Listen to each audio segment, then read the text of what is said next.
Welcome to the Short Funk Podcast. I'm Tom Barbalet, and today I wanted to talk about the naming of the Short Funk Podcast.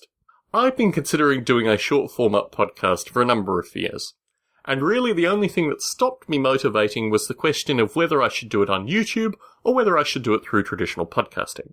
I've been a strong advocate of my co-host, Heron Stone, on Stone Ape, to start creating content on a daily basis, just as a means of exploring this space and seeing if one is capable of creating this kind of content en masse on a daily basis.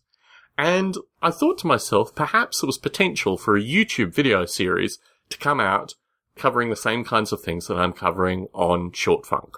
However, the more I thought about it, the more I realized that really I had a face for audio podcasting. I'd put in so much work in audio podcasting, and it was stupid not to continue with audio podcasts at this stage. The next question was the name. I considered 5 minutes of philosophical funk, a wide variety of versions of that, potentially spelling funk PH, and then I realised that Short Funk, which was in fact the shortest version of the podcast names that I had considered, was also available as a domain name. And I thought this is an ideal opportunity for me actually to capture a domain name and start an experiment that's going to last, well, as long as I continue to record. I'll let you in on a little behind the scenes.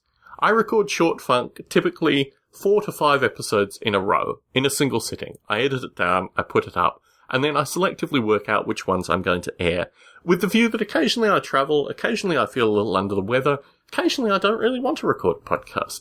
And the ability to have a backlog and a catalogue that I can go through and say, this is the right time to put this out, this is the right time to put that out, is a real luxury. So as you listen to Short Funk, please consider that. I don't know whether the name will stick, time will tell, but I also have another problem. My existing project Noble Ape has gone on for about 19 years now, and my primary email account associated with that project is now completely inundated with spam. It is actually the way most people still communicate with me, and I thought I'd better create another project pretty swiftly so I can have another email address that I can start drip-feeding people, with the view that really probably the best way to put to bed the tom@nobleape.com email address is just to let it die and make sure that everyone who should be communicating with me is communicating with me through the new email address. A little side note, but that's how I came up with the Short Funk name. Tom Barbalet in San Jose, signing out.